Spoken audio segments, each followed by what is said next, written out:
It's your boy Triple Black, aka the number one stunner, aka the boss, aka three black hearses. It's murder. Anyways, man. Hey, I don't even know. I'm on a shit. Had me a couple drinks. It's Sunday. You know, got the red cup. You already know what it is. Street dudes versus corny dudes, man. I just did a video on YouTube, man, because I was watching the YouTube video and it looked like Slim Thug was getting a he was getting he was getting the business, man, especially after that comment that he made about Sierra. I guess a lot of street dudes are in their feelings about Sierra talking about leveling up and shit. You know what? That shit is kind of funny, man. It's just a funny thing, man. That corny dudes and street dudes, man. What is a corny dude, man? What is a corny dude? And I guess maybe I was typecast as a corny dude growing up, because I spoke proper or whatever. I hung out with different type people or whatever, but I still. I grew up, around the projects or whatever. I mean, I can't deny that. I guess just because when you grow up on the street, doesn't make you street. Just because you, speak and do things proper doesn't make you a corny dude. Shout out to Jamie Caulfield, man. Shout out to him, man. Shout out to him, bro. And anyways, man, like, what's crazy though is I think like this whole perception of corny versus street, and I guess I would probably consider myself on the corny side or whatever, but it is what it is. But I was just like thinking of some of the street dudes that I knew, street dudes around that, some of the street dudes are some of the biggest bitches ever, man. I mean, I'm not just saying, it's like, you want to talk about lame ass shit.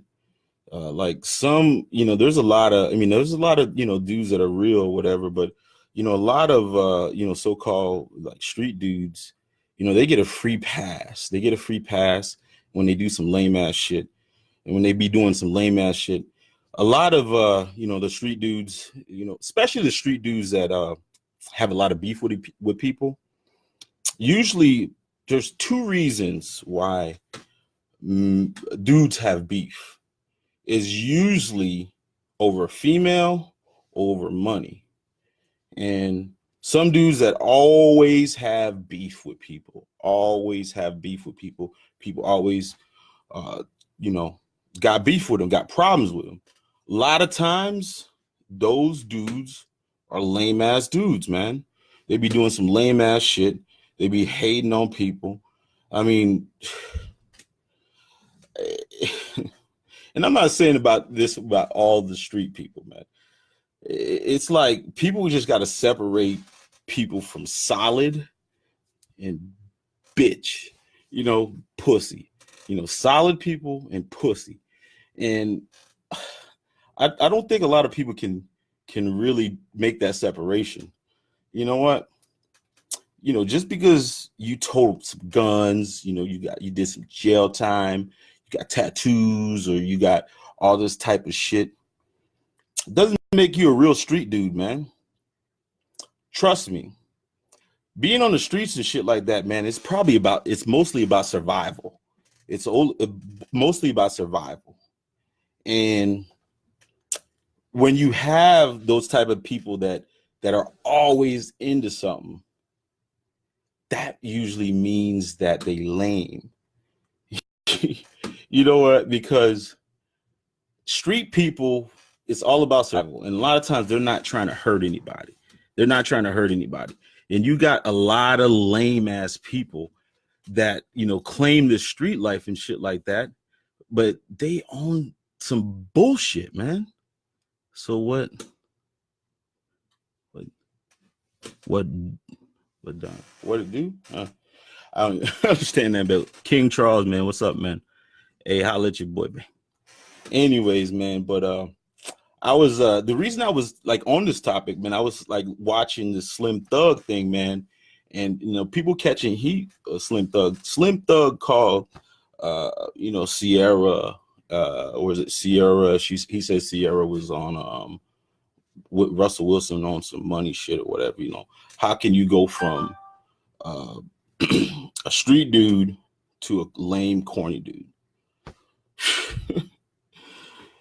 That shit is easy, and he used Future as an example of that. And I don't know Future as a person, but if you look like at a Future type dude, and a lot of people know those type dudes and shit like that,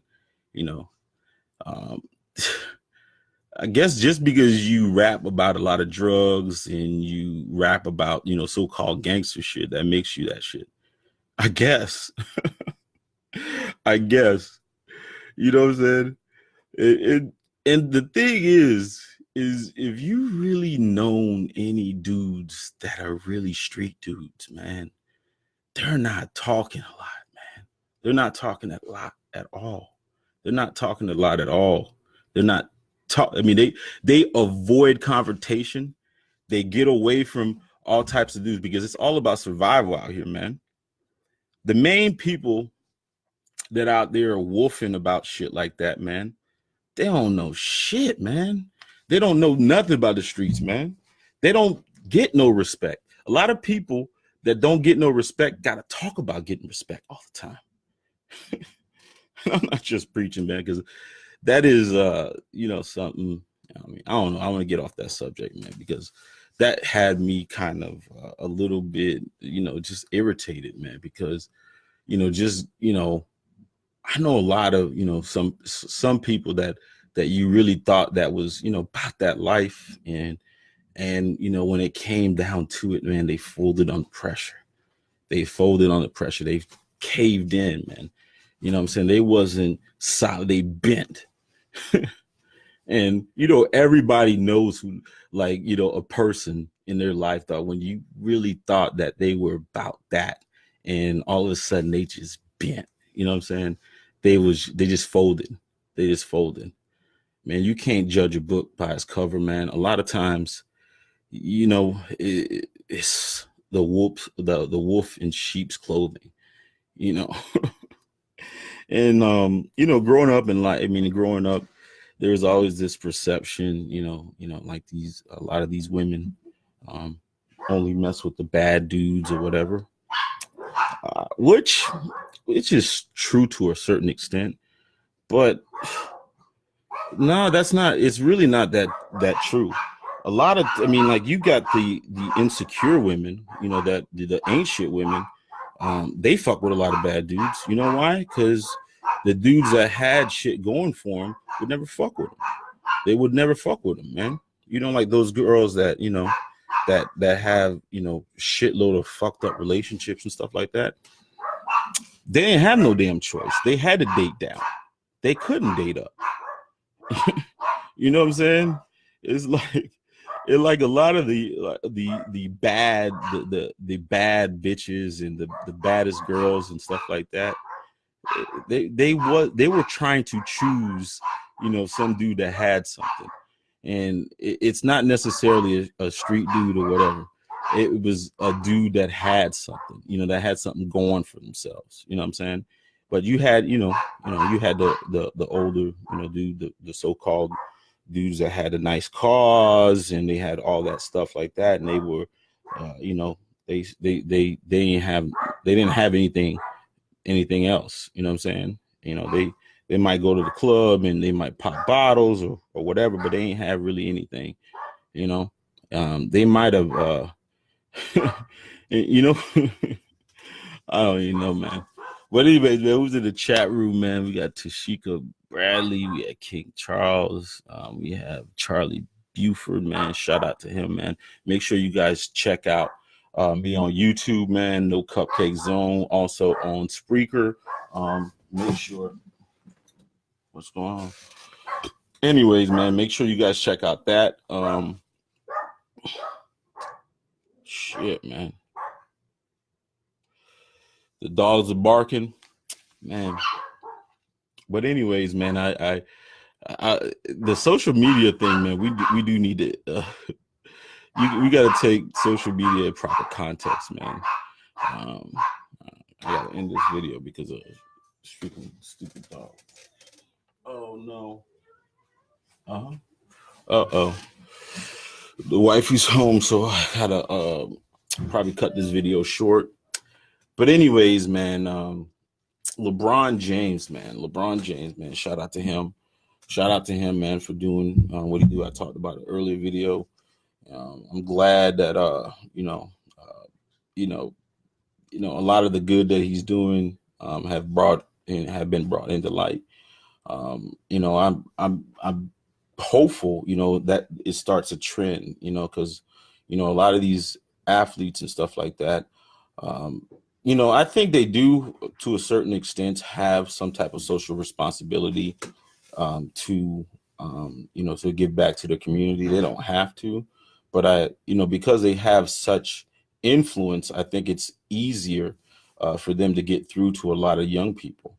You know what? Because a lot of these young people, they're not looking up to a LeBron James. You know what I'm saying? They're looking up to the neighborhood superstar, and that's who they listen to. The neighborhood superstar is not really giving them a lot of tangible things. They're not giving them a lot of game or whatever. You know what I'm saying? A tangible thing is a school. You know what I'm saying? That's a school. And I think it's a good thing. And also I think from a strategic standpoint, it's going to shine a light on how things have been going in our community. This is going to be a little bit over a lot of people's heads because you've been having let me take a step back. A lot of the resources that have been robbed from our community. It's been robbed from our community, but a lot of people say, hey, you know what? We don't have, these schools. We don't have all these stuff. Believe me, a lot of that could happen because a lot of this stuff has been earmarked. A lot of the funds and stuff like that have been earmarked to go to the community. But the only thing is it's been wasted. It's been wasted on a lot of false leaders, A lot of false leaders have been getting a lot of these resources and not really, they've been enriching themselves, and they have, been kind of almost robbing, the community blind. You ever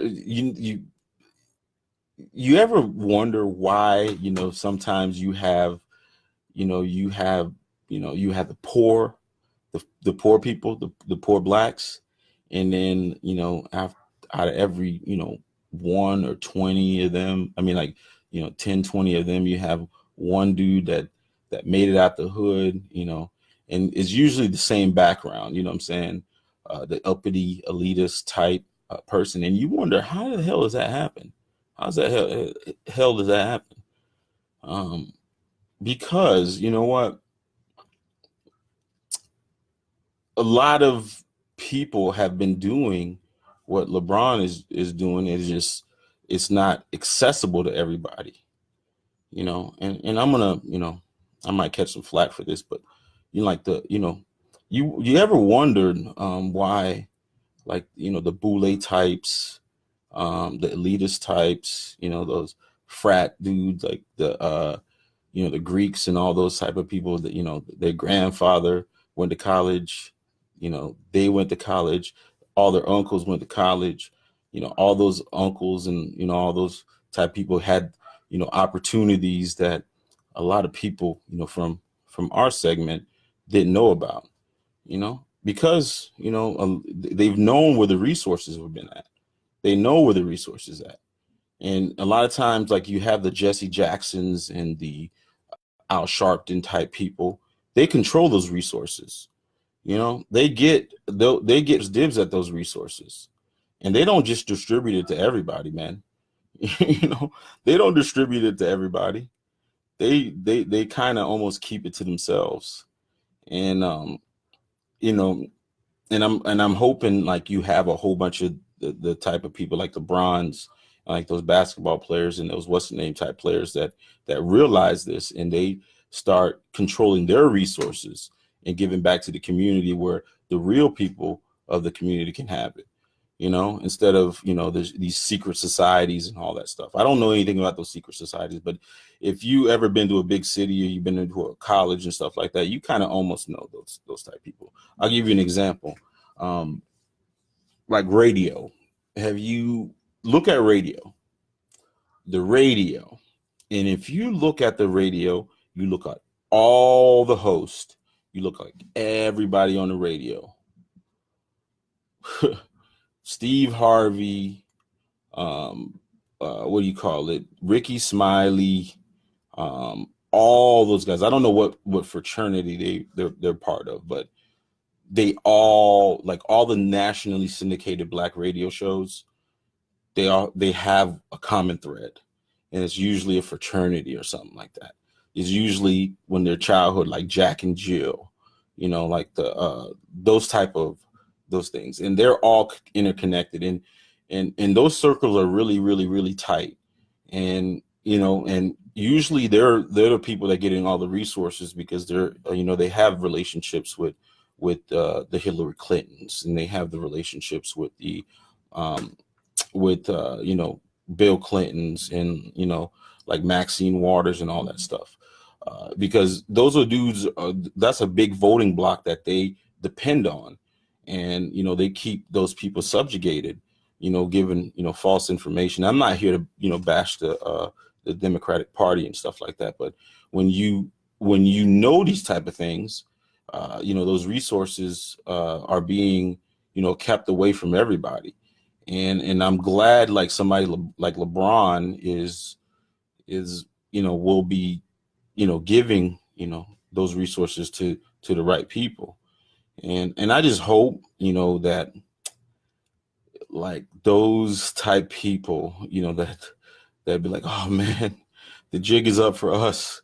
We got to stop LeBron them from, you know, open up these schools and stuff like that. They're gonna, you know, take our money away and stuff like that. And I just hope that they don't start interfering and stuff like that. I just hope that they don't. But you know, I think it's a good thing, man. Shout out to everybody that came in the room, man. We're just chopping it up on a Sunday, man. I got my red cup. Christopher Anderson, man. Shout out to you, man. You know, I still need to get down to Tampa, watch a Devil Rays game.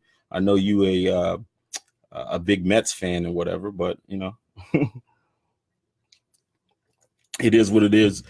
You know, interesting topic. I know you're a Jets fan, but man, you know what? I was watching the Hall of Fame, and I was also listening to Stephen A. Smith, and Stephen A. Smith brought up something about with Eli Manning, or no, he just brought up about quarterbacks in general, and I think he is right, man. Never LeBron fan, but I respect him for trying to help. Yeah, absolutely, man. Absolutely, definitely, man. I respect him, but I was he brought up the Eli Manning, because a lot of people are trying to put Eli Manning in like, I guess he's a Hall of Fame quarterback, and Stephen A. Smith is absolutely right about that, man. If there's any question, especially at the quarterback position, you shouldn't be in. And with Eli Manning, I would definitely say there's a huge question about him. I can't think of a single season. I can't think of a single play. I can't think of a single game that we were like, yeah, Eli Manning was so dominant that they won the game because of him. I can't think of one instance where I could see him as a Hall of Famer.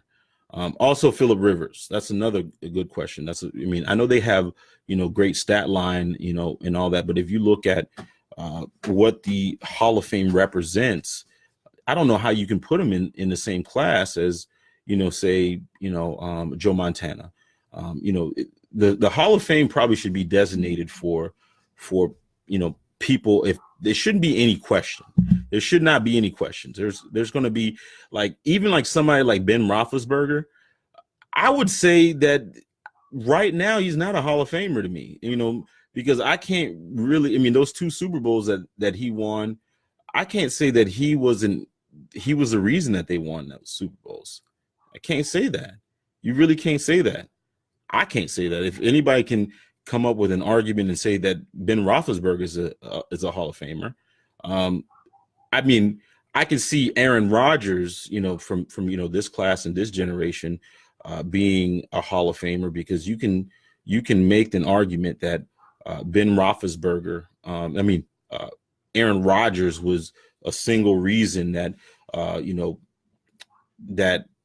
Green Bay made it to the playoffs. You can say that, man. Hey, shout out to Mr. Streety in there, man. Shut up, man. Shout out to him, man.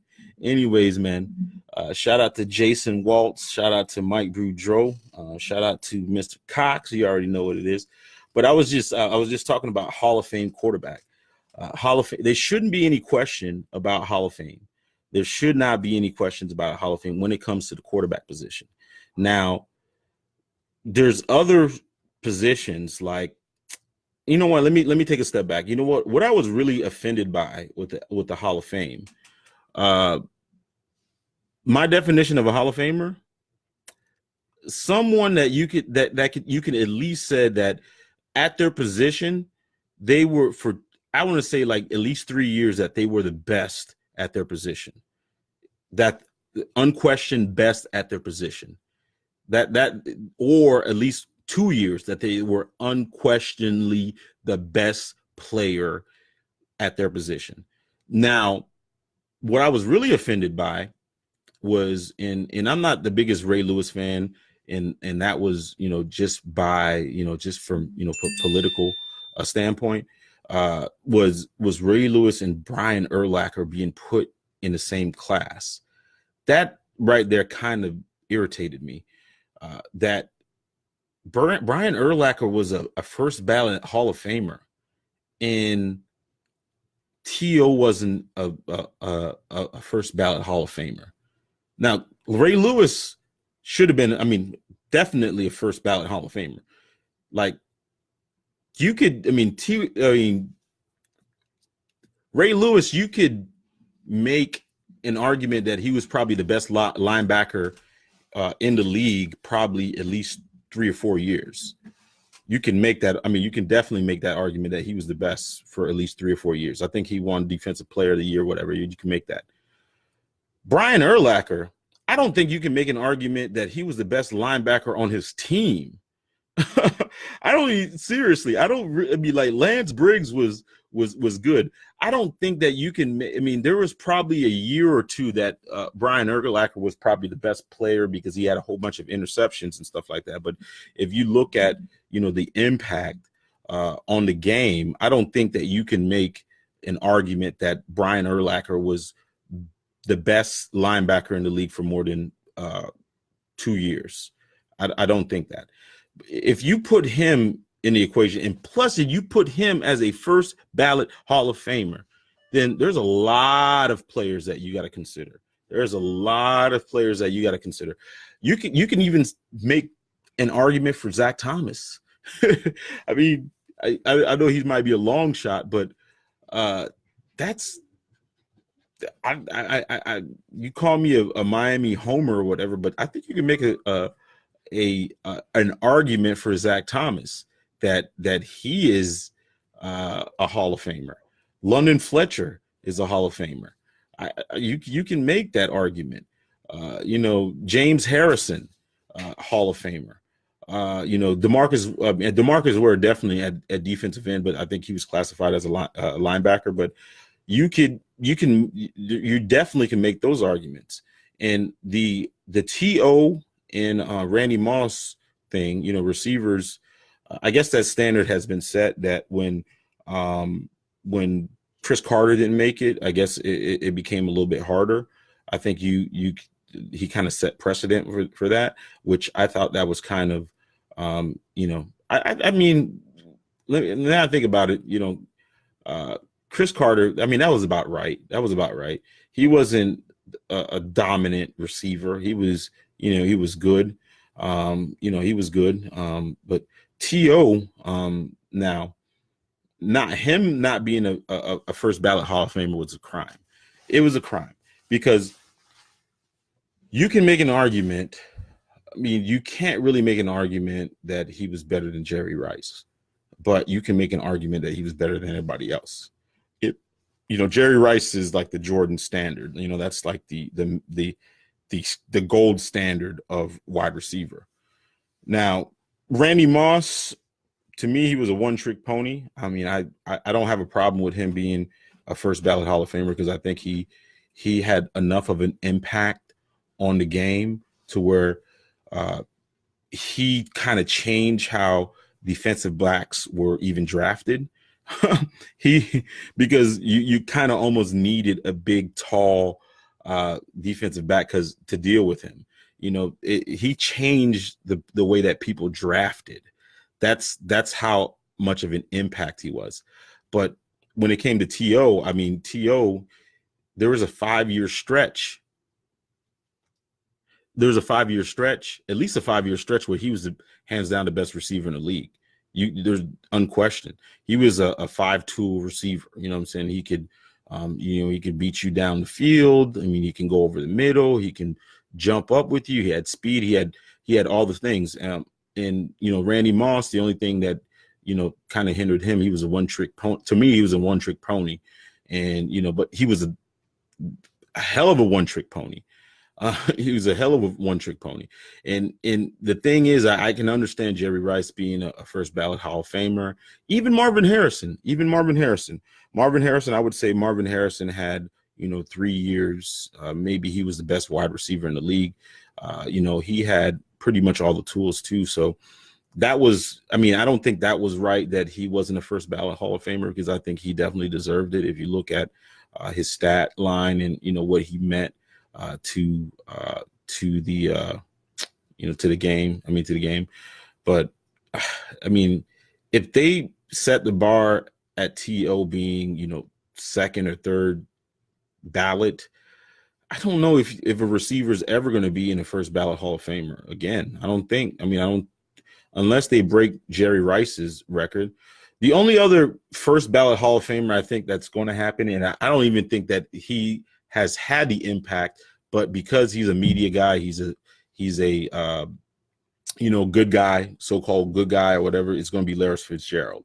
I think when he hangs him up, I think he'll be a first ballot receiver. He'll be a Hall of Famer for sure.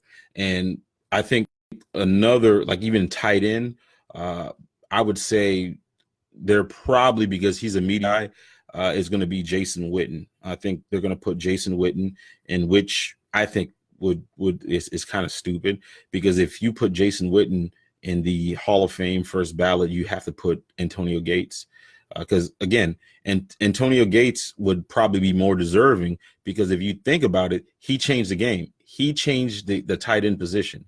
He changed the tight end position. He changed the way that people drafted the tight end. You know what? He set a standard.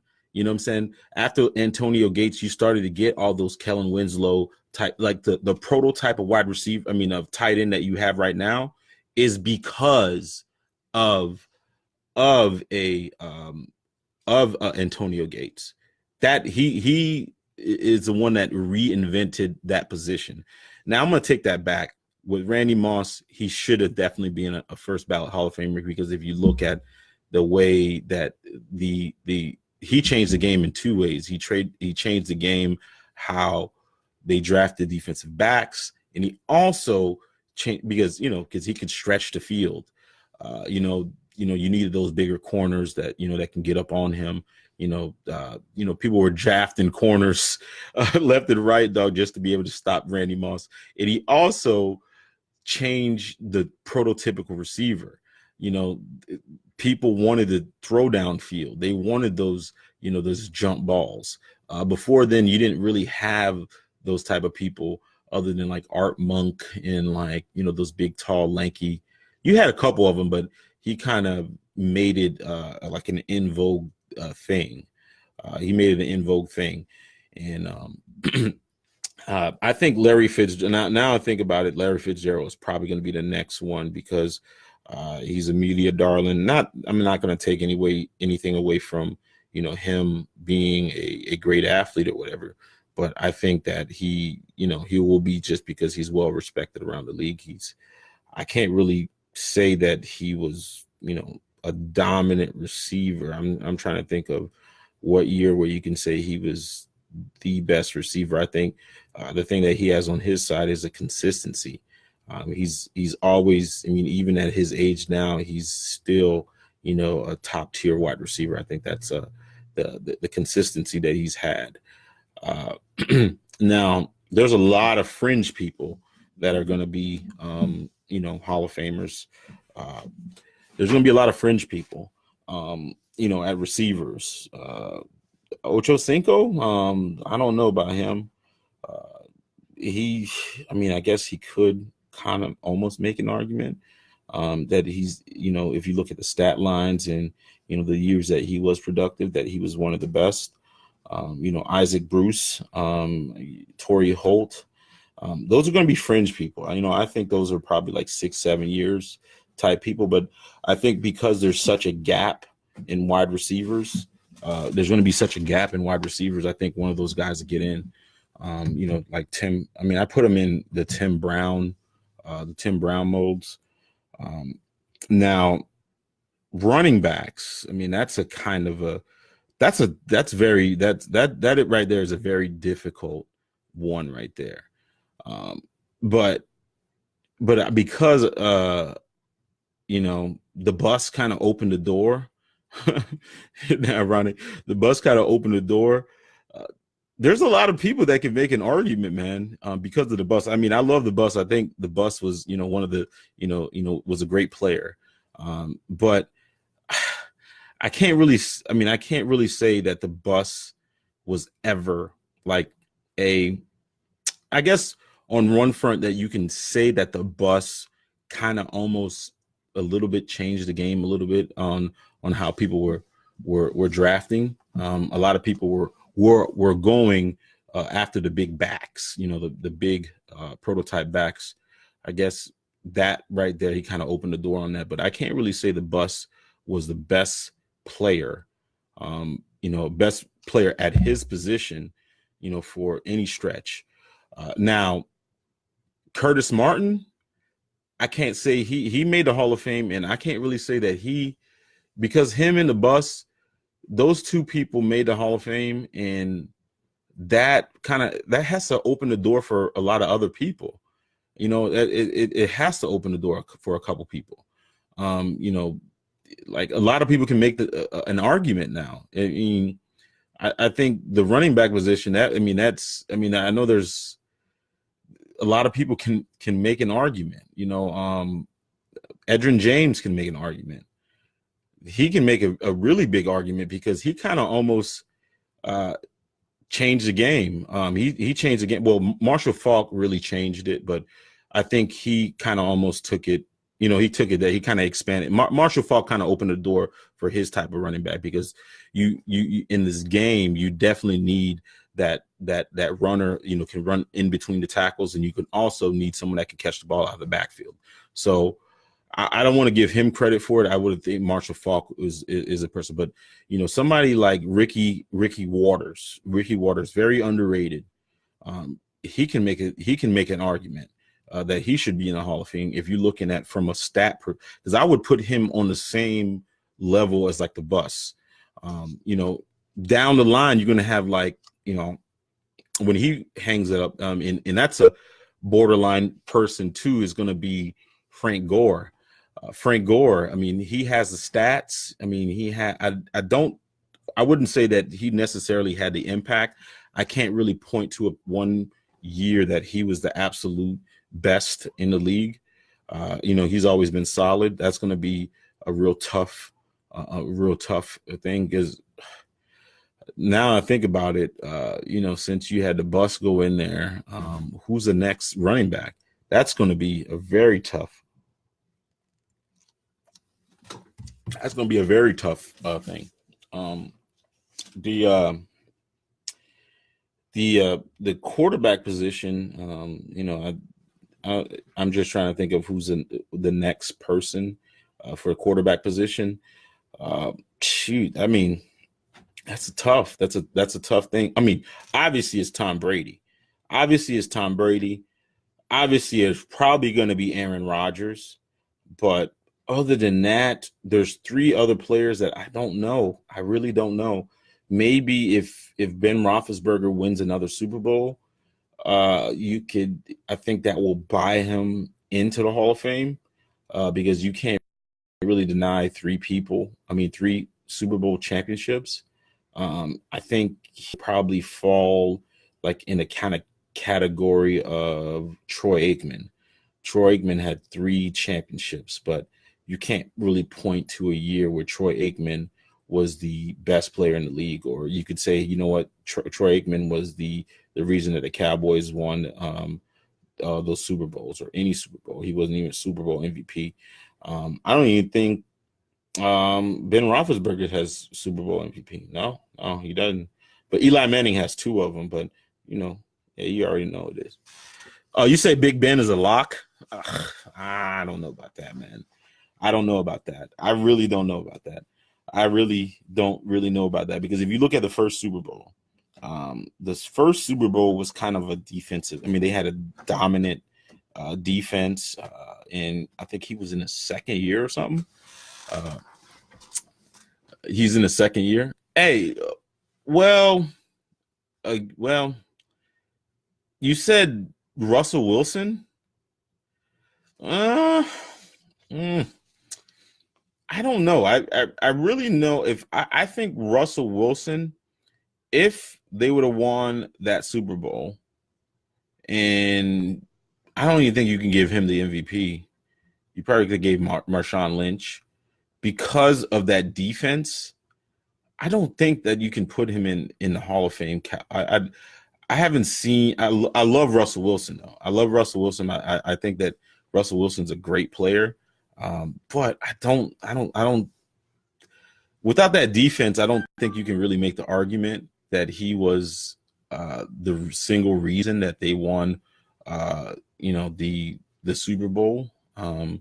Russell Wilson was, last year he had a terrific year. He had a terrific year, which is because they were a little bit down. He had like over 4,000 yards. I think he had like 500 yards in rushing, over 40 touchdowns. You know what? He had an MVP type year, but I don't think that you could say that he was the best player in the league. I don't think he struck fear in anybody's heart when it came to that. But I wouldn't write Russell Wilson off yet. But I think if he has 5 more solid years and maybe another Super Bowl, he'll have an argument. But I can't really point to any type of. I don't think he ever changed the game. I don't think he changed the game. Like my standard for Hall of Fame, and I use the Randy Moss example. The Randy Moss example. He kind of dictated what another defense would do. One single player dictated what another defense would do. I think that's Hall of Fame caliber. T.O. dictated what a defense would do. He's such a threat. How can you catch 22 passes in one game and everybody knew that you were getting the ball? Anyways, that dictated a defense. Marshall Faulk dictated the defense. Like he kind of changed the game. Like when Marshall Faulk came in, a lot of people used to have big linebackers, those type of big linebackers up the middle, blitzing linebackers and stuff like that. When Marshall Faulk was doing his thing, when Edgerrin James came to do his thing, then you all of a sudden you start seeing like those Tampa 2 type linebackers, like, those short squatty dudes that can run, like D'Amico Ryan type dudes. I mean, I think there's a couple people that came before D'Amico Ryans, but Marshall Faulk put so much pressure on a defense that you almost had they had to draft safeties like that could run with running backs. They had to, it changed people's draft because they had to stop him. You know, they stopped him. He was kind of the engine that made everything run. You know, I don't know if it was I don't think it would have been the greatest show on turf if it wasn't for Marshall Faulk. So that is a Hall of Famer. Lawrence Taylor, he changed the game. You know, they had to, you know, bring in extra blockers and stuff like that. That is a Hall of Famer. I don't know if I'm just trying to think of what players that you have in the league right now that are almost game changers that make you know, people in your division, they have to draft like, you know, 2 or 3 people at certain positions because, you know, you're so dominant. The only other person I can think of right now that is such a game changer that I mean, when it's all said and done, I can, you know, point out would be like, I mean, well, let me pick 2 players. I would say Von Miller, because, you know, he can't block him with one person. You just got he's that guy. And then you have maybe Julio Jones. Well, yeah, well, I mean, Julio Jones. Maybe. I'll give that. But Von Miller, I can think that's the only person. If you guys know of any people that you can think of right now that are in that mold of like a Lawrence Taylor or anything like that, I mean, that to me, that's a Hall of Famer. That's a Hall of Famer. And that's why I was personally offended when I saw Brian Urlacher in the same class. Not to say Brian Urlacher was not wasn't a good, you know, wasn't good, but I can't really see him in the same class as a Ray Lewis. Can't see him in the same class as, you know, Mike Singletary. I really can't see him in the same class as a Derek Brooks. Like Derek Brooks, another person. Him and Warren Sapp kind of they changed the way that teams drafted. They changed the way that you know, teams drafted and the way that people play defense. Like somebody like a Derek Brooks, they were thinking about he was a tweener. They were thinking about putting him at safety because he was a small person, like, you know, a small linebacker. A small linebacker was like a no-no. You know, you needed those big guys like Jason Gilden. You needed you know, Jason Gilden, you know, Levon, those big linebackers. And Derek Brooks changed the way that the you know, the outside linebacker or what's that one, the Tampa 2, that whole position, like linebackers had to be able to cover downfield. You know, they had to be able to cover tight ends and all that stuff. And a lot of teams were drafting, you know, in that mold. So I think Derek Brooks was, you know, a Hall of Famer because of that. And the other person I thought was a Hall of Famer would be like Warren Sapp. If you look at the way like people drafted, you know, defensive tackles, you know, I think John Randall might have had, you know, a little bit something to do with that because they're in the same type mold. You know, I don't know if John Randall's had the same impact as Warren Sapp, but a penetrating 3 technique that, you know, that wreaked havoc in the middle.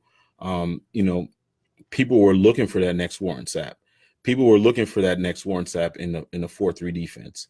You know, a lot of people, if you think about, you know, in that era, the 4-3 defense got popularized because you had a Derek Brooks, you had a Warren Sapp, you had those 2, you know, before you needed a world greater tackle that can take on, you know, 3 people, you know, like 3 people, you do like a Cortez Kennedy and stuff like that. And Warren Sapp kind of made it fashionable, you know, and he kind of opened the door for people like Aaron Donald. He kind of opened the door for like people like Aaron Donald. Like before, I mean, if you had somebody that was sub 300 pounds, I mean, you know, in certain areas, I mean, they'll run the ball down your throat. But Warren Sapp made it, you know, okay, because he could stand up against the run and he could rush the passer. A lot of people wasn't expecting, you know, those type of those skills coming from a tackle. So I believe that's why he made, the game a little bit different. I mean, I thought he was a first ballot Hall of Famer. Now, the one questionable one I really had, and I'm sorry for the Eagle fans. I don't want to diss your player, but I mean, I love Brian Dawkins. I think that Brian Dawkins is a great player, man. I think he was a great player, but he's kind of like I don't know. I mean, I watch the Eagles a lot. I really watch the Eagles a lot, and I can't never really say that I looked at B-Doc as the best player on that defense. I can't really think of, and I watch the Eagles a lot. I think he's worthy of consideration, but I don't know if he was worthy of getting in, because at the safety position, I mean, I don't really know if there's a lot of people that you can really say that changed the game, other than like a Ronnie Lott, but that's ages ago. Somebody that could play corner and safety. Also, what's his face? Charles Woodson. I think Charles Woodson he should be a lock. I think he might be. I don't know if he's already in, but Charles Woodson's another player that I think that's that if you compared, well, you can't really compare Charles Woodson to B-Doc. I'm trying to think of what's a player like a defensive, a safety that you can compare to Brian Dawkins. And the reason I question Brian Dawkins is can't really think of one year that he was the best player on his team. I could say Troy Vincent was probably one of a player. Jeremiah Trotter was a great player on the Eagles defense. He might have been the emotional leader or whatever, but I can't really think of any type of, he was like the best player in the league. But anyways, man, everybody, man, we had Andrew Layton, man. Shout out to him, man. He came through, man. You guys need to go and check us out, man. We're gonna come for this season, man. We're gonna be doing the show, Big Dream Sports. We're gonna get that.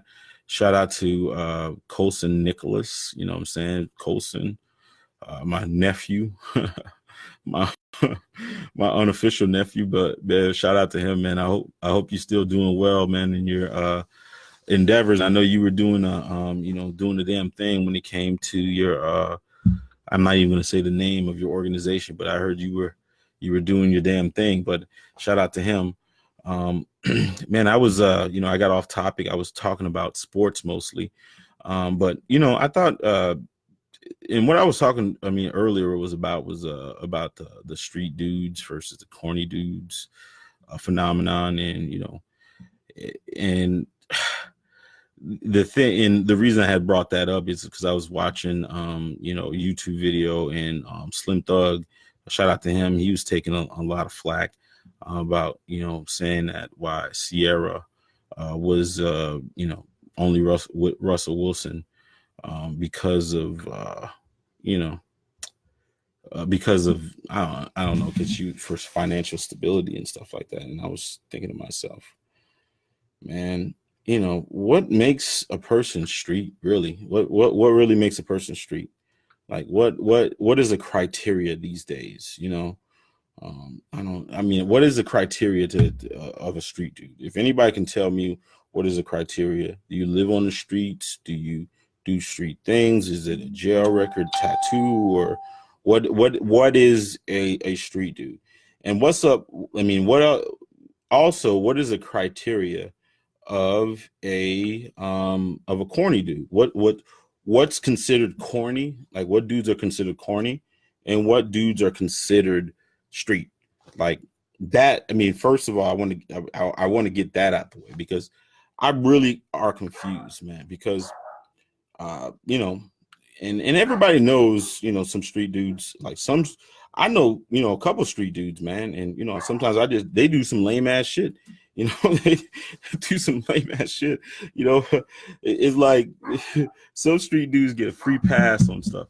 They get a free pass on stuff because, they got a jail record or this or some type of reputation and shit like that. And they continuously do bitch ass shit, and they get a free pass on it. So I want to know what is a street dude and what is a corny dude, man. Like in female, I mean, we need to get some females in here, man. And maybe you guys can break it down for a little bit because I really don't even know. Stereotype black men are street. Yeah, I guess so. The stereotypical black dude is street. I guess. And I don't even know why people strive to even be that. It don't make no damn sense to me, man. Because just because you are in the street doesn't mean you're street. It doesn't. It really doesn't. Because you're from the street doesn't mean that you're street. Because like street dudes that I know, they don't want to harm nobody, man. A lot of people, good black men with good credit. Yeah, I guess from the stereotypical standpoint, it is you're corny. You're corny because you use proper words. You're corny because you that you want to provide for your family. You're corny because you're not you don't want to harm nobody. You're corny because you think about doing good things for that. I guess that makes people corny, and that is like a degenerate way of thinking. It does. I mean, I kind of look at everybody the same kind of, it doesn't matter, what type of, how many people you ran down on or whatever, man. If you pussy or you're lame, you a lame. Doesn't matter. It really doesn't matter, man. Tell you, it does. It don't. It really don't. And I think that's a big misconception, in like kids. I mean, a lot of kids kind of grew up thinking that way. If you're like, this, this dude or whatever, this cool dude with, a whole bunch of, things, that you get all the girls and you get all that, man. No, that's not really the case, man. Believe it or not, man, like the church dude with the suit on that's preaching the Bible and and the so-called square lame ass dude, man, those dudes be knocking off a lot of women, dog. Those dudes be knocking off a lot of women, man. You think that it's just like the a lot of the street dudes and shit like that, man. They be getting the scraps. They be getting the scraps. They be getting the scraps. Like a lot of the so-called bad bitches and think like the bad bitches and shit like that. A lot of times they don't even approach good dudes and shit like that because they know they ain't got shit to offer. They know they ain't shit women. It's like natural selection, man. Everything kind of evens out. It evens out. You might have a couple that slip through the cracks, but you can only pretend for so long. You can only pretend for so long, man. But anyways, man, shout out to everybody, man, that came up in here, man. It looked like Mr. Goran Fall, Jason King. We in this BS, man. Shout out to him, man. Jason King, man. Shout out to Jason, man. You already know what it is. We do need women, man. We do definitely need women. Jason King, man. Hey, man, shut up to Detroit. You already know what it is, man. Yeah, man. Yeah, we do need some women in here, man. A lot of women probably don't want to go on no cupcake zone because, I got no filter. I spit it like it's real, I might call people out. You know, a lot of people don't. This combo is bigger than answers from men. Yeah, it is bigger. I mean, but the thing about it is I don't think you'll ever get the true answer from a woman. I don't think that you can ever get the true answer or the truth from a woman. I've I've been around a lot of women in my life. Even God bless my mother or whatever. You'll probably get maybe at the most 70% of the truth. 70% of the truth. You'll get that. You'll get the 70% of the truth. You won't ever get like the whole truth. And like if you have, like, for instance, if you ask a woman, how many dudes that she slept with, you'll get probably maybe 70% of the truth. You'll get 70% of the truth on that, because she'll be like, hey, 5, I slept with 5 guys, but won't tell you about the dude that got on her and he couldn't last that long, or that she gave some brains to. That don't count. There's like probably like 5 or 6 more that don't count. So you got to discount those answers. And if you ask a woman, which is she prefers, a street dude or a corny dude, you'll probably get, if you ask 5 women, you'll get 5 different answers, and probably all of them would probably be lying. Like it'd be lying because, first of all, there's so many differences, because all dudes from the street ain't street dudes. All corny dudes are not as corny as you think. It may be like dudes. I mean, you're gonna have dirtbag dudes or ain't shit dudes in every segment. You know what I'm saying? The street dudes or the corny dudes. You can have that clean cut dude that have that good job or whatever. He's gonna have a whole bunch of bitches too. You have that street dude that that they ain't got shit. He's gonna have a whole bunch of bitches too. So it don't matter. Now it doesn't matter, man. It a lot of times, like, you have these broken women and they will fuck with a street dude because they're broken. You know what? They want to be in control. You know what? They want to be able to, tell this dude to get the hell on. You know what? They want to be able to, to have control in the relationship.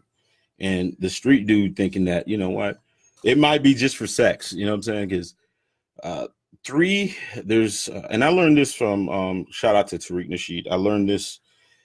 People get into relationships for 3 different reasons, and 3 different reasons only: financial, sexual, and emotional. I mean, that's what it is.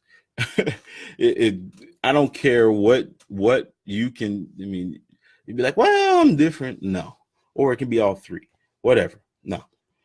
The primary reason is going to be 3 different reasons: sexually, financially, and emotionally. It really depends, a period where you can catch, like, people, a woman could be going through, she could probably have, like, dirt bags her whole life. She had like 5 or 6 dirt bags. They can all be street dudes, right? And the one corny dude that provides her with the emotional stability, because she's broken or messed up or whatever, that's who she's gonna be with right there. That's a need that she needs, fulfilled. Whatever. She could be, it could be a different way. She could have all the emotional, sexual shit, and she's broken, and it's the dude with the money that gets her. It could be, and he can be lame, he can be street, he can be whatever. It could be the money guy that gets her. You don't put there's no definition of, I mean, like people gonna find love in all kinds of places. And I heard something today. Somebody said that dudes, we fall in love with our eyes. Women fall in love with their ears. So it could be, you know, a dude could be, you know, talking a good game about, you know, how much money they got, or they can just be listening to them, or they can just put it down. It's all relative, but I think I might have got myself in trouble for talking about that. But people want to argue with me all the time about that. I always bring that up. It's fine. Like, you are in a relationship for 3 different reasons. I mean, 1 of 3 different reasons. It could be sexual, financial, or emotional. There's no other be like, well, yeah, no. It's one of those reasons. And dudes are like that too, man. Dudes are like that too, because, you know, because you ever seen that dude that has everything, seem like everything he has, that fine woman, you know, that great woman, you know, she looks good, she got a great job, and she has it going on, you know, everything, she's faithful or whatever. And then all of a sudden you'll see that they're messing with a booger wolf. they're messing with a booger wolf.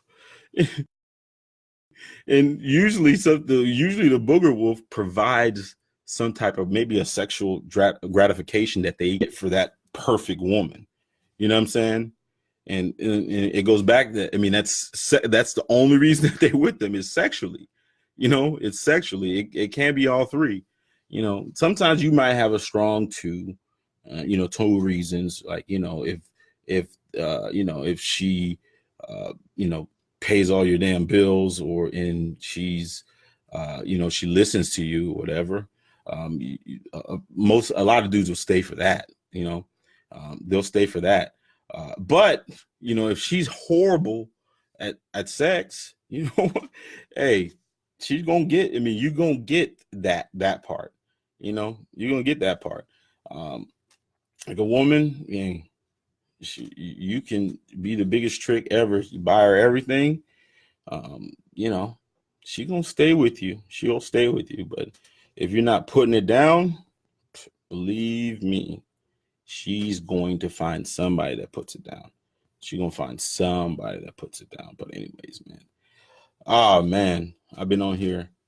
But anyways, man, Colson was the only person that gave me a definition, because my definition of street and corny, I didn't really know what street and corny, you know, distinction. I mean, I gave what my opinion was. If anybody want to comment down below, you know, what is a street dude and what is a corny dude? You know, what makes you corny and what makes you street? You know, because a lot of people get, I mean, I just see, you know, some people getting free passes. You know, I was like, I want to keep referencing the whole future thing with Slim Thug, when Slim Thug made those comments and stuff. I was, because just because you take a lot of drugs doesn't make you street. That just makes you a junkie. That's basically what it just makes you a junkie. So what gives a person the street pass?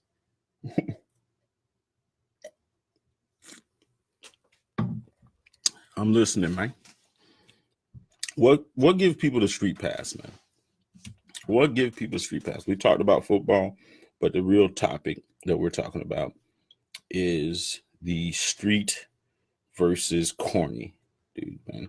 Shout out to Colson for sharing the video, man. Hopefully we can get a female or 2 in here to chop it up with us, man. To chop it up with us and kind of give us, you know, what their perspective is of what a street dude is versus what a corny dude is. Because I think, honestly, you'll get a whole bunch of different answers. You'll get a whole bunch of different answers on what is street and whatever. We got Mr. Smith up in here, man. Shout out to him, man. Hey, make sure you guys like and share the video, bro. Make sure you guys like and share the video. I'm trying to get my algorithm up, trying to get that. I was just on YouTube just probably an hour ago, and I was chopping it up. The podcast is coming up, man. No Cupcake Zone podcast, man. You guys check that out. Yeah, man. You guys got to check that out. I'm on Spreaker. I'm also on YouTube. I'm also on a lot of different platforms. I think SoundCloud. Man, you know what, man? I saw that Andrew was up in here earlier, so I'm gonna give Andrew a call. Shit, maybe he'll give me a some perspective on what a street dude is. And, I'm gonna call him because we need to chop it up about the show, but hopefully he'll answer the phone. But yeah, we just giving him a call.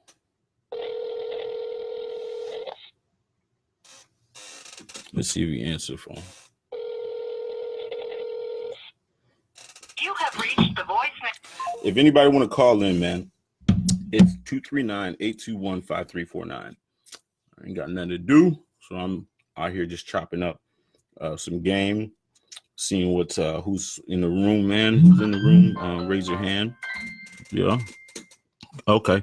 Can't talk right now. Okay, go. Cool. On No Cupcake Zone. Yeah, man. But call up the show, man. It's 239-821-5349. Hey, you know who I'm gonna invite, man? I forgot I've used this invite feature. Let me see if I can. I'm gonna invite Evan Wilson because he always has something to say crazy. I'm gonna invite him. Let's see if he comes through. But anyways, hey, I can't wait till football comes, man. Football is my sanctuary, man. I really, really, really enjoy the game, man. I can talk about the game all the time, man. The game is I'm kind of almost disenchanted with the NFL in a way. Because the NFL, man, is crazy, bro. The way that they're doing us. You know who else I'm gonna call? I'm gonna call him. I'm gonna call my nigga Pyro because he always got something. He got some. I mean, that's a big homie. He got some shit to say. Let's see if he picks up the phone. I'm just gonna call people. I know people gonna call him.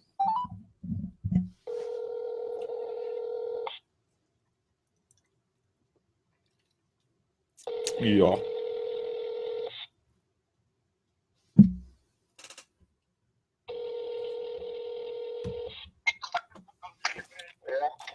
Hey, what up, man? What up, Donald, man? You on No Cupcake Zone, man. I had to call somebody before I get off here, man. What's going on? You busy, man? I'm actually way back home. Oh, okay, man. No, I just had a quick. I'm on live right now, man. I just had a quick. I have a quick question for you, man. What's up? What makes a dude street and what makes a dude corny? What makes a what? What makes a dude street and what makes a dude corny? Well, corny is just for me. You can try too hard to be corny. You know what I'm saying? You're doing certain things, you're overanalyzing stuff, you just try too hard. Corny to me is just that, I guess. Street. How about street? Street? Yeah. Well, it's different. There's different things on that. You know what I'm saying? Different levels of being street. I mean, depending on what level you're trying to say though. Like, what are you trying to put it as a category? Yeah. Now the reason I'm doing a live, but I was just I was on the YouTube earlier, and I was listening to young Slim Thug, Slim Thug What was happened? Slim Thug Yeah. was he was catching a lot of flack for talking about Sierra and how What? Sierra. Well, yeah. So what happened with that? He said that she can't see why that Sierra is with a street. I mean, was with a street dude, which is Future, and now she is with Russell Wilson, which is, I guess, the prototypical corny dude. And If you put it that kind of way, now I see what you're saying. What your meaning about corny is. It's not necessarily that people keep saying he's corny. He a dude that got it and just, he goes by the book in a lot of ways. He probably figured the system out too in a lot of ways. I don't want to keep saying that, back in the day I said it too about a lot of guys I was similar to what he is. I thought they were real corny or their mama's boy and all that, whatever you want to say. But I think he's just a different level of maturity and he understands what, you know what I'm saying? Nobody can really say the man he might be straight up, but he might be he might be a G, who knows? That's what I'm saying. It's like people be getting it twisted out here, man. Dog, the corny dude, man. Like you went to church, right? Yeah. You went to church. There was a lot of corny dudes in church that that you thought was corny and stuff, and they were getting all the girls behind the scenes. Like, you know what I'm saying? Yeah. Huh? They figured it out. They didn't play by the rules back then, I guess. I guess when they were being, you might have thought they were weird and strange, but they was playing the game the way they were more ambitious to me. Right. Like you said, they knew something that we probably didn't figure out. We was trying to go along with the curve. Right. Go along with everybody else. They went on their own little beat, did something different. Yeah, man. But to say the street thing you're talking about, don't nobody really know Future. People don't like. You don't really. It's all image, man. I'm not saying the man ain't. It's just right. What's the difference? Yeah, Sierra just got smart. Exactly. But I also was thinking, man, because I know a lot of street dudes that are lame as fuck, man. That do a lot of lame shit, and of course they get a free pass for his shit. I'm like people think if you're hard and whatever, there's a lot of dudes that have a lot of beef with people and stuff. They have beef with people and shit because they be doing some lame ass shit. There's two reasons why people beef. Usually it's over money and it's over females. And like some dudes that be beefing all the time usually be doing some lame ass shit. Lame ass shit is shiesty ass. It's shiesty and they just, Yeah. It's just people just put them on the pedestal for what they've done or what they say or so-called did in the street. So then that gives you a pass to be who you are. That doesn't mean. Let me say, when you meet a good person, man, your soul that you feel somebody's soul when you're talking to them. You kind of like see somebody feel people. So you kind of get a good read. I'm good at. I got to get a good reading at people. So I'm glad for that. Yeah, man. So I kind of keep myself away from people like that. Yeah. Yeah, man. But now I just wanted to get your, your opinion. I'm on live right now, man. You know what I'm saying? I know you always give some good advice or whatever, man. Yeah, but Russell Williams ain't no duck, man. He probably corny. You know how we overly use that word corny when it comes to like young black man like him. Right. So he gets a bad end of that, man. But then you don't have to say Futures, whatever. But like I said, he's a rapper. He's supposed to be people gonna say whatever. Yeah. Whatever they do, it always gets blowed up more than what it is anyway. Yeah, no doubt, man. So I think she won it right now, to tell you the truth. Yeah, man. Yeah, man. Why do it just seem like sometimes street dudes get really, really bent out of shape when people level up. Level up and but you gotta see different levels of it. If you stay street with it, then you still get the respect. But if you level up and completely come out of that, try to do something different, that's when the problem is. Or somebody that they least expected to be into that level. It's a whole bunch of different ways you can look at it. But you're right though. See, dudes get a little sour when it comes to shit like that. Yeah, man. All right, man. Hey, thanks you so much for giving me your opinion, man. You know what I'm saying? I'm probably gonna give you a call, some other Sundays, man, to talk about your sorry ass Florida State. I don't even know what you want to call them, criminals. They back at it again. You already know. So I see that. You always start something. You always start off on me. I want everybody to know that he always bring up the Florida State Miami situation. I don't end up finishing it, so that doesn't really matter. I'm looking forward to it, bro. I'm looking forward to it. Hey, you know what? We got the Florida. I mean, we got the Florida. We're the Florida champs last week. Right? Nah, I ain't going. I'm trying to get everybody to go out there, man. Oh, you talking about Miami? Yeah, to the Florida State Miami game. I just spoke to my brother. He's definitely on board. I'm trying to get some more people. Sure. But it's in Miami. I mean, yeah, it's a hop and a skip for you, man. It's still a good hour, man. Don't get it twisted. I'm deep in Palm Beach. Oh, okay.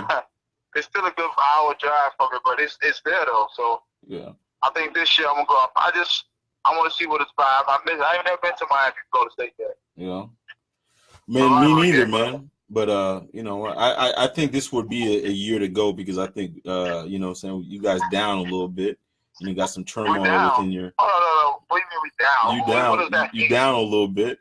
So you got the little bit. We got the advantage right now. You know what I'm saying, on paper at least. Okay. Well, what does down mean? We just lost to y'all for the first time in 8 years. Just last year. Now we're down all of a sudden. You're down because you just came from what you guys were like. Were you guys 500? Were you even 500 last year? What do you mean? Yeah, we broke 500 and won a bowl game. You guys. I mean, the bowl game was kind of a little iffy. They gave us that one, but at the end of the day, I think we won 6 or 7 games. What do you guys win? The Sesame Seed Bowl or something, or the Nut Bowl, where you keep your peanuts or something in there? Even the game you guys won, you already know that game was kind of given to y'all. Come on. So other than that, like I said, man, there's a couple of teams we should have beaten last year, but we did. But this year, not to say we're gonna go all the way or nothing like that, but I think we're gonna have a good season though. Mm-hmm. And we damn sure gonna get on Miami. I know that, so I ain't worried about it. Florida's still the same thing. So until the state of Florida gives us the respect that they deserve, but we the only true team that plays both y'all every year. And we play South Florida, so I'm always gonna keep that. I'm always gonna let you know that one. Year in, year out, man. But I always say, hey, the greatest team of all time. Who got the greatest football team of all time? I've always told you that. It was the 2001 Hurricanes, man. I don't even know why. I don't even know why there was an argument, man. But I'm just saying, just to let you know that I'm not. People always saying, "Oh, Florida State fans." We're not like that. I'm a true fan, but at the end of the day, I know I've seen greatness. Well, I think that's by far one of the best football teams ever put together. So I'm not gonna hate on that, but when it comes down to it, you already know I'm a Nose fan. But that's probably the greatest team of all time. Yeah. Hey, one last thing, dog. One last thing. And I mean, I know you're not of a homer because I saw a list of the greatest teams of all time, and I had a problem a little bit with Florida's team being what's the Florida team? Which year? They had 2008, I think, with Tim Tebow. I mean, oh yeah, I felt some type of way. They had them number 2 or some shit, but I really felt some type. They had them number 2, and then they had Texas, Vince Young, Texas, at number 3. And they had Florida State 2013 at number 4, and they had they had USC 2004. Was it 2004 when Reggie won the high? I think when Lanner. 2004. Lanner? I think it was 2004. Reggie won it in 2005. It was 2004. It was a year before. Matt Lanner. Yeah, Matt Leinart. But anyways, they had your team ahead of that USC team. Tell the truth. No, it's not saying go to like what besides Reggie Bush and who they had at that lineup? Lindell White. They had Yeah. was it Steve Smith? They had they But had receivers. supposedly though, if you say that, then the 2005 team was supposed to be better than 2014. This is coming from the horse's mouth itself, the head coach and the whole USC fan. They knew that 2005 was like the most build up team. They always like if that considered better than 2004. Why would 2004 be in a conversation about? But how did Florida State 2013 even be in the conversation in top 5? I would think Auburn. I mean, Auburn. They won. Was it 2004? Auburn would be Florida State. I mean, you guys were a good team. You guys won a national championship, but you guys was not that. I mean, I don't see you guys wasn't blowing out teams. It was like Winston having a great second half, and like you know. I didn't see them as a dominant team. I didn't see Florida State as a dominant team. You go by positions, though. You go by each position, each area of the football team where we had our position players at, man. We had one of the greatest backfields. We had a great backfield, man. Devontae Freeman in was it Wilder? Wilder was there. Who else was sharing the backfield? Devontae Freeman and Wilder. And we also had didn't we have DJ Williams? No. Oh yeah, you did have number 7. I think number 7. I think that's Pender. Pender was there. DJ Williams was number. Huh? I'm trying. Not DJ. Williams. What's his name? I forgot his. What's he on that team? I don't know. I can't really put. I mean, it was a great team, but all I remember was we had a receiving core. Winston threw a whole bunch of interceptions the first half, and then no, he did not, bro. You go back on that year, I don't think he had more than 5 interceptions the whole year. How you go with interceptions? That's the year he was really solid. I'm talking about solid. That's his trophy year, man. Oh yeah. He won the Heisman Trophy. You're right about that one. Yeah, he had like maybe 3 or 4 INTs the whole year. And we had a receiving core. We had a senior leadership from we had what's his name again? Green, been a 4-year starter, man. Right. Catch anything. We had Benjamin Calvin. Benjamin on the outside. Just you throw it up, you go back. Come on, man. We had a great line. Come on. Nah. I mean, I will tell you this should be in the top 5 or not, but that's one of the great teams. Honestly, I don't know, man. It's probably the greatest Florida State team, though. I mean, it's been some few ones, but over Winky and Peter Warrick. I mean, that's my team. 99 is my team, bro. I mean, but I would love to have seen that. You stack them up, put them all together. I mean, like from position to position. But you always gonna debate about stuff like that. But UFC deserves to be up there, but I don't think they were better than the 2005. Supposedly on paper. I don't know. I don't see. See, that's what made Texas so high, though. Why do you think they put Texas over 2000? What Texas team? 2005 Texas, right? Yeah, Vince Young when they won. Number 2. They put at number 2, right? No, they put. I think they put Tebow. Tebow's Urban Meyer team at 2. It was Tebow. And even with the Tebow team, I mean, I think if a coach really sat down and dissect that team out, they would have figured Tebow out. Yeah. I mean, if it was more than, but it's only a 1-game type of thing, right? Yeah. So I think depending on what kind of defense, like the Alabama type of defense or that Miami Hurricane 2001 defense would figure that shit out. They probably put somebody on Tebow all night, a spy. Right. It's just the way. I think even Ed Reed, one of them would have probably just he wouldn't even be unfair. The person I would probably would have did a little something, especially Percy. But even with him, it would have been limited. There's too much speed on the outside of Miami.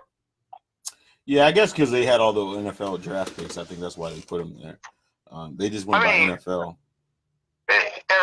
I guess because like Miami, any way you look at it, they were just crazy, huh? Yeah, they were. That was undeniable, man. You can't have 17 players that made the NFL and not nah, you that's undeniable. But I had a problem with with the Florida State one and also the Tebow one. I had a problem with that. I mean, those are always going to be an issue, though, because I could honestly say for Miami team, whatever, we just spoke about that, but the Tebow team was great, too. Don't get me twisted. They got a lot of Alabama teams that was up there, too, right? I'm pretty sure Alabama had a few. Yeah, Alabama, I think the one year that they won the national championship, I think they lost the game where they had the two-headed monster with Richardson and what's the other guy? Ingram. Yeah, they demolished Texas that year in the national championship game. And they demolished the Gators. I mean, the Gators were the defending national championship, I think. I mean, and they demolished Tebow then. So, I don't know. I think they probably should have been up there, too. So, who would you replace them with? You talking about, Tim, you talking about the Gators? If you're going to take two people out of the list, what other teams do you think should have been there? Oh, man. You know what? That's a tough.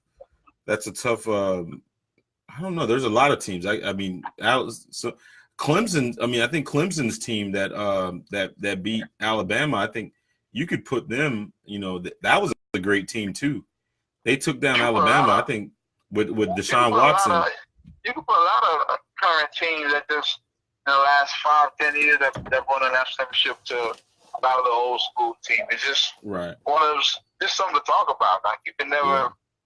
But I put my money on stuff that I'm 100% sure on, and I still keep going back to like 2001 Miami team, that maybe it was 99 Florida State. There's certain teams that just like, I go to war with that team. Yeah. I think 99 Florida State was definitely deserving of top 5. I would put them in front of the 2013 team because they played a Virginia Tech team I thought that was pretty good. I mean, they had Michael Vick was the man, and they kind of made them look very average. Nah. They ain't make him look no average. No. Michael Vick showed. I mean, he showed out, but they made Virginia Tech look average. Of course, I just think that game is what got Michael Vick.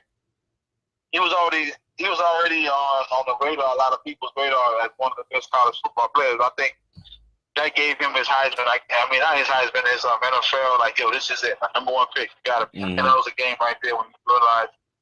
Yeah, game changer for real. It wasn't no fluke. Yeah, man. But I was shocked watching him do his thing. That was crazy.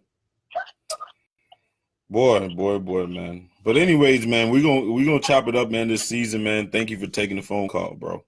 Hey, let me know if you got what's called the league, man. I want to join what's called the league this year. Are you talking about fantasy league? Fantasy league, yeah. I haven't played it like going on 3-4 years, man. Yeah, I skipped out last year, so no, we definitely playing it this year. Yeah, I'll let you know. Yeah, I'll definitely let you know, bro. All right, man. Be easy, bro.